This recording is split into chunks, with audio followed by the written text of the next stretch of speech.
Imagine waking up tomorrow and every celebrity simply vanished. Every actor, every musician, every athlete, every influencer, every billionaire everyone talks about, every famous politician, every household name, gone, not dead, erased. It's as if they never existed. Would the world simply move on, or would humanity begin creating new famous people all over again? It sounds like a strange question, but the answer reveals something extraordinary about human nature. Because celebrity wasn't discovered, it was invented, and every generation has invented it all over again. This documentary isn't really about celebrities, it's about us. Why do humans admire strangers? Why do we remember certain names for generations, while millions of others disappear into history? Why do complete strangers care about the lives of people they've never met? Those questions have fascinated historians, psychologists, and philosophers for centuries. To answer them, we have to travel back to a world before Hollywood, before television, before newspaper, before photographs, before the internet, to a time when fame, as we know it today, simply didn't exist. Today, you can learn someone's name in seconds. Open your phone, search online, watch a video, follow an account. Within minutes, you know more about a complete stranger than ancient civilizations knew about kings living hundreds of miles away. For most of human history, the world was incredibly small. Your village was your world. The people around you were the only people who truly mattered. The greatest hunter, the village healer, the local chief, the elder everyone respected. These were the closest things humanity had to celebrities. Their influence rarely extended beyond the communities where they lived. If someone lived 50 miles away, you might never hear their name. Imagine that. No global audience, no viral moments, no millions of followers, just stories passed from one person to another, word by word, generation after generation. Human beings have always admired extraordinary people. That part never changed. What changed was our ability to share their stories. Long before newspapers, long before television, stories traveled by memory. A great warrior became famous because someone told his story. A courageous queen became remembered because parents told their children. A wise leader lived on because entire communities repeated their words. Every retelling kept those people alive. Every storyteller became the media. Every listener became the next broadcaster. In many ways, the very first social network was the human voice. But then, humanity invented something that would change fame forever. Not a movie camera, not a television, not even a newspaper.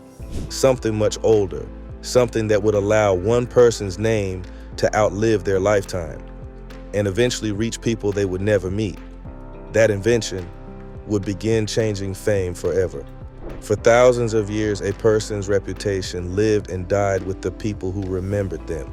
Then humanity invented something that changed history forever: writing.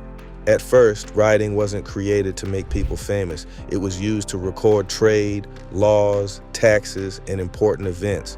But something unexpected happened. For the first time, a person's story could outlive the person. A king's victories could be recorded. A philosopher's ideas could survive. A poet's words could travel through generations. Writing gave fame something it had never had before: a permanent memory. As civilizations grew, so did the reach of famous names. Ancient Egypt celebrated powerful pharaohs. Ancient Greece honored philosophers, athletes, and military leaders. Rome filled its cities with statues of emperors and victorious generals. These weren't celebrities in the modern sense. Most ordinary people would never meet them. But they were becoming something new: public figures whose reputations extended far beyond their hometowns. The idea of being known by strangers had begun. Then came one invention that completely changed the speed of information: the printing press. Before it, every book had to be copied by hand. It could take months, sometimes years, to reproduce a single manuscript. Books were rare. Information traveled slowly. Knowledge belonged mostly to the wealthy religious institutions and rulers. Then printing changed the rules. Books became more available. Ideas spread farther. Stories reached more people. And for the first time in history, Someone could become widely known without ever meeting the people who admired them. That was a turning point, not just for education, but for fame itself.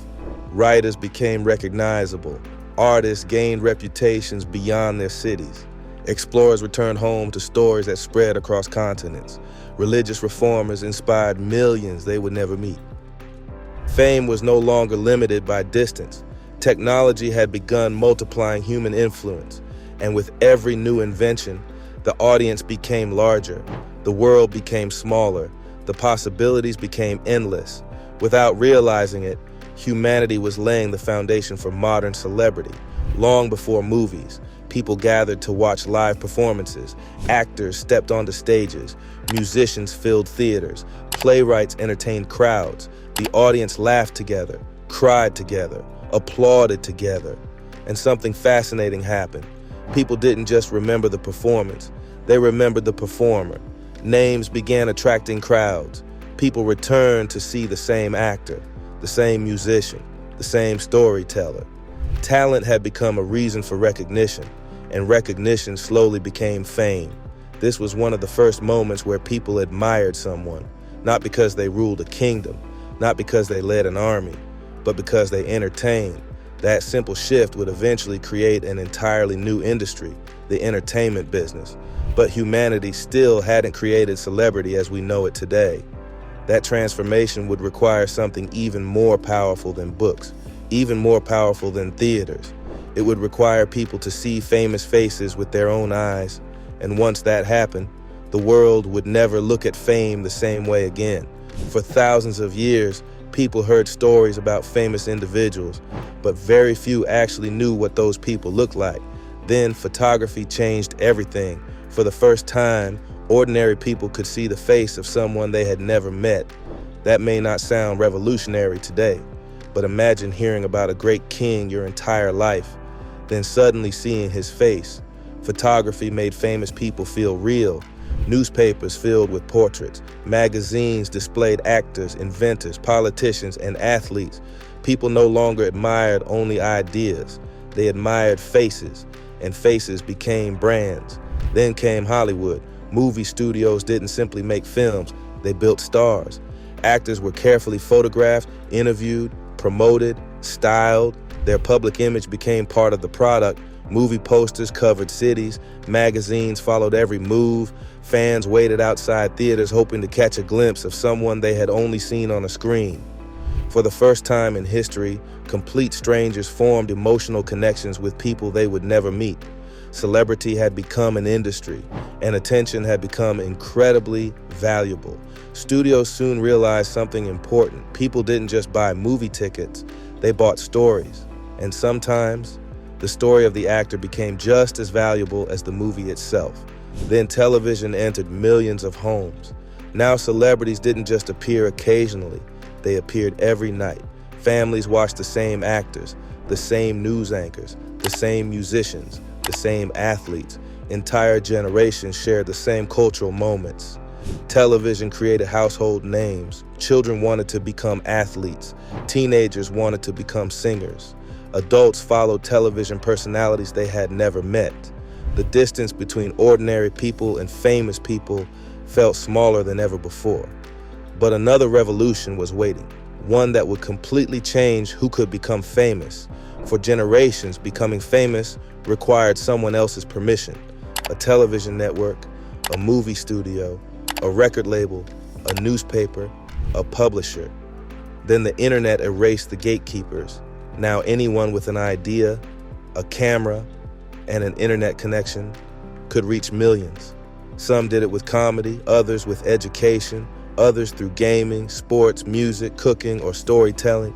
For the first time in history, ordinary people could become global public figures without traditional media. Fame became faster, more accessible, and more unpredictable than ever before. Today, someone can wake up unknown and go to bed recognized around the world. So, did humanity invent fame? In many ways, yes, not in a single moment, but one invention after another. Writing gave fame a memory. The printing press gave it reach. Photography gave it a face. Hollywood gave it a business model, television gave it a global audience, and the internet gave it to almost everyone. But underneath every technological breakthrough, one thing never changed: human nature. We've always admired courage, talent, leadership, creativity, achievement. The faces changed, the technology changed, the way fame spread changed, but our desire to celebrate extraordinary people remained the same. Perhaps celebrity was never really about celebrities. Perhaps it has always been a reflection of what society values most in every generation. And maybe that's the biggest lesson of all. The history of fame is really the history of us. If you enjoyed this documentary, let me know what topic you think we should uncover next. Don't forget to like, subscribe, and turn on post notifications so you never miss a new documentary. This is the Simple Sense channel, where we explore life, money, history, business, and the invisible systems that shape the world around us. I'll see you in the next documentary.